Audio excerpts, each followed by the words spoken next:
Hare Krishna. Welcome all the devotees as we discuss about the Bhaimi Ekadashi, which is also called the Jaya Ekadashi. They said that if one observes Upvas on this day, then one receives entrance to Vishnu's abode, even though one may not have performed the other vratas of the year. So, half day vrat of Lord Varahadev, that is fasting till noon, is also observed on this Ekadashi day, and the festival, that is the celebrations or the Utsav puja feasting is observed on the Dvadashi, which is when he appeared. So regarding this Ekadashi, Yudhishthira Maharaj said, O Lord of the Lords, Krishna, all glories unto you, O Master of the universe. You alone are the source of the four types of living entities, those born from eggs, those born from perspiration, those born from seeds, and those born from embryos. You alone are the root cause of all, O Lord, and therefore you are the creator, maintainer, and destroyer. My lord, you have so kindly explained to me the auspicious day known as the Sattila Ekadashi, which occurs during the dark fortnight of the month of March. Now, please explain to me the Ekadashi that occurs in the Shukla or the Gaura Paksha of this month. By what name is it known, and what is the process for observing it? Who is the presiding deity that is to be worshipped on the sublime day, which is so very dear to you? Lord Krishna replied, O Yudhishthir, I shall quietly tell you about the Ekadashi that occurs during the light half of the month of Magh.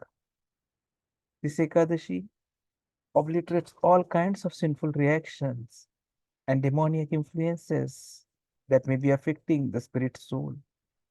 It is known as Jaya Ekadashi, and the fortunate soul who observes a fast on this sacred day is relieved of the great burden of the ghostly existence.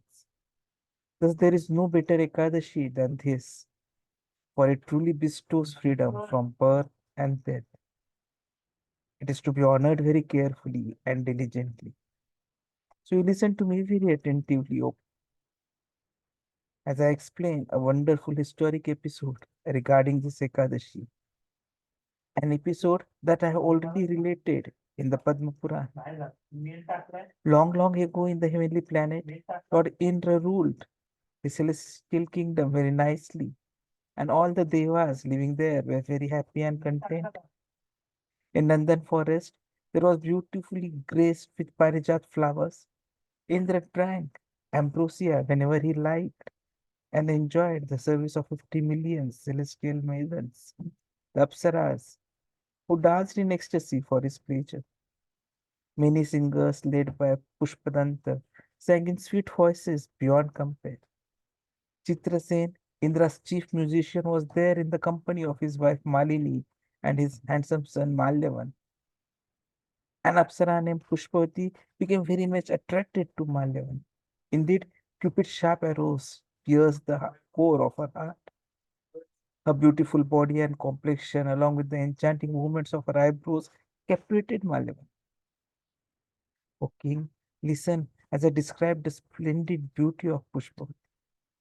She has incomparably graceful arms with which to embrace a thin, ornamented neck, look like a conch having three lines. Her waist was very slender, the size of a fist. Her hips were broad, and her thighs like the trunks of banana trees. Her naturally beautiful features were complemented by gorgeous ornaments and garments. Her breasts were highly raised, emphasizing her prime of youth, and to look upon her feet was to behold newly grown red lotuses. Seeing Pushpavati in all her heavenly beauty, Malyavan was bewitched at once. They had come with the other performers to please Lord Indra by singing and dancing enchantingly. But because they had become so enamored for each other, pierced to the heart by the arrows of Cupid, lust personified, they were utterly unable to sing or dance properly before the Lord and Master of the heavenly realms. Their pronunciation was wrong, and their rhythm careless. Lord Indra understood the source of the errors at once. Offended at the discord in the musical performance, he became very angry and screamed, "You useless fools, you pretend to sing for me while in a stupor of infatuation with each other. You're mocking me. I curse you both to suffer henceforth as Pishach, hobgoblins, as husband and wife. Go to the earthly regions and reap the reactions of your offenses." Struck dumb by these harsh words, Malyavan and Pushpavati at once became morose and fell from the beautiful Nandana forest in the kingdom of heaven to Himalayan peak here on planet Earth, immeasurably distressed and their celestial intelligence vastly diminished by the effects of Lord Indra's fierce curse. They lost their taste and smell, even their sense of touch. It was so cold and miserable high on the Himalayan wastes of snow and ice that they could not even enjoy the oblivion of sleep. Roaming aimlessly hither and thither in those harsh altitudes, Malyavan and Pushpati suffered more and more from one moment to the next. Even though they were situated in a cave, because of the snowfall and cold, their teeth chattered ceaselessly and their hair stood on end because of their fright and bewilderment. In this utterly desperate situation, Malyavan said to Pushpavati, "What abominable sins did we commit to have to suffer in these pishacha bodies, in this impossible environment? This is absolutely hellish. Though hell is very ferocious, the suffering we are undergoing here is even more abominable. Therefore, it is abundantly clear that one should never commit sins." And so the forlorn lovers trudged onward in the snow and ice. By their great fortune, however, it so happened that very day was the all auspicious Bhaimi Ekadashi, Jaya Ekadashi, the Ekadashi of the light fortnight of the month of Magh. Because of their misery, they neglected to drink any water, kill any game, or even eat whatever fruits and leaves were available at that altitude. They unknowingly observed Ekadashi by fasting completely from all food and drink. Sunk in misery, Malyavan and Pushpati collapsed beneath a peepal tree and did not even try to get up. The sun had set by that time. The night was even colder and more miserable than the day. They shivered in the frigid snowfall as their teeth chattered in unison, and when they became numb, they embraced just to keep warm, locked in each other's arms. They could not enjoy their sleep nor jakes. Thus they suffered through the whole night under the powerful curse of the Dev Indra. Still, O Yudhishthir, by the mercy of the fast they had by chance observed on Jaya Ekadashi, and because they had remained awake all night, they were blessed. Please hear what happened on the next day. As Dwadashi dawned, Malyavan and Pushpavati had given up their demoniac forms and were once again beautiful heavenly beings, wearing lustrous ornaments and exquisite garments. As they both looked at each other in amazement, a celestial airplane, Viman, arrived on the spot for them. A chorus of heavenly denizens sang their praises as the reformed couple stepped into the beautiful aircraft and proceeded directly in the heavenly regions, buoyed up by the good wishes of everyone. Soon Malyavan and Pushpavati arrived at Amravati, Lord Indra's capital city, and then they immediately went before their Lord Indradev and offered him their cheerful obeisances. Lord Indra was astonished to see that they had been transformed, restored to their original status and form so soon after he had cursed them to suffer as demons far below his celestial kingdom. Indradeva asked of them, "What extraordinary meritorious deeds have you performed so that you could give up your Pishacha body so quickly after I cursed you? Who released you from my irresistible curse?"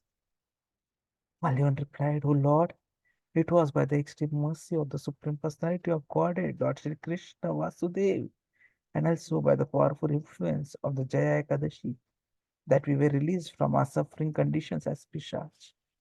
This is the truth, O Master, because we executed devotional service to Lord Vishnu, even performed unknowingly by Ajnat Sukriti, by observing the day most dear to him. We have happily been restored to our former status. Indradev then said, because you served the Supreme Lord Keshav by observing Ekadashi, you have become worshipable even by me. And I can see that you are now completely purified of sin. Whosoever engages in devotional service to Lord Sri Hari or Lord Shiva becomes praiseworthy and worshipable even by me. Of this there is no doubt. Lord Indradev then gave Malyavan and Pushpavati free rein to enjoy each other and wander about his heavenly planet as they wish. Therefore, O Maharaj Yudhishthir, one should strictly observe a fast on the sacred day of Lord Hari, especially on this Jaya Ekadashi, which frees one from the sin of killing even a twice born Brahmin. A great soul who observes this fast with full faith and devotion has in effect given all kinds of charity, performed all kinds of sacrifice, and bathed in all the holy places of pilgrimage. Fasting on Jaya Ekadashi qualifies one to reside in Vaikuntha and enjoy unending happiness for billions of yugas. Indeed, forever, as the soul is eternal.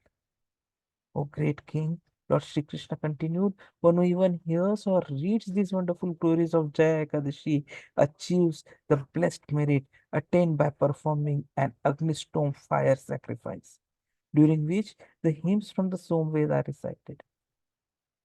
Hare Krishna. So, this is a very important Ekadashi, which we all need to do very seriously. Lord Sri Krishna says, Dharma viruddho bhuteshu karmos. But here, this Ekadashi has helped them overcome even that.